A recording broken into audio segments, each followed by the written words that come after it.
पॅसेंजर्सला इथे पोहोचणं सोपं जाईल। शहरामध्ये देखील अशी व्यवस्था करण्यात येणार आहे की बॅगेज चेक इन हे शहरातच करता येईल आणि बिना बॅगेजचं त्यांना या एअरपोर्टमध्ये येता येईल, अशा प्रकारच्या व्यवस्था देखील या ठिकाणी करण्यात येत आहेत।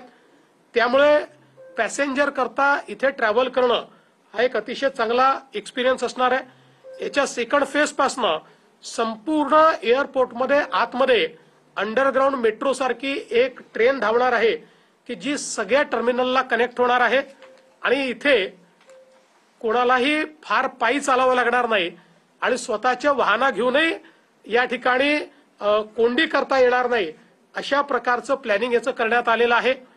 जे काही बे तयार करण्यात आले आहेत त्या बे पासनं 500 मीटर मध्ये सगळे लोक पोहोचू शकतील आणि त्यालाही ट्रॅव्हलेटर्स दिलेले आहेत। अलीकडच्या काळात आपण बघतो की काही एअरपोर्टवर 1-1 किलोमीटर लोकांना पायी चालावं लागतं, पण इथे मात्र याचं प्लॅनिंग करताना ट्रॅव्हलेटर्स दिले असल्यामुळे लोकांना अतिशय सुविधा होणार आहे।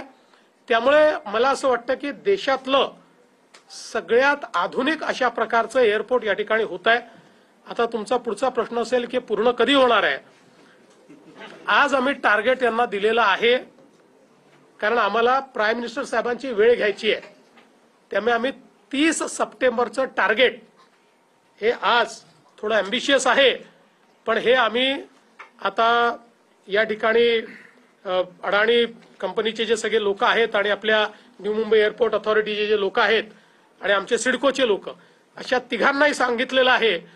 आता 13-14 हजार कामगार या ठिकाणी काम करतायत रोज, त्याची संख्या वाटली तर 1.5 दुप्पट करा, पण 30 सप्टेंबर पर्यंत, कारण आपल्याला कल्पना आहे की आता बाकी तर सगळे लायसन्स झाले आहेत, पण कमर्शियल ऑपरेशन करता सगळं काम पूर्ण करून काही लायसन्सेस लागतात, त्याचं सायमल्टेनियसली काम सुरू करायला आपण सांगितलेलं आहे, जेणेकरून 30 सप्टेंबर किंवा त्याच्या आसपास प्रधानमंत्री महोदय ज्यावेळेस वेळ देतील त्यावेळी आपल्याला याचं उद्घाटन करता आलं पाहिजे आणि या ठिकाणी लोकांना कमर्शियल ऑपरेशन देखील करता आलं पाहिजे, अशा प्रकारचा प्रयत्न हा आपण निश्चितपणे करतो आहोत।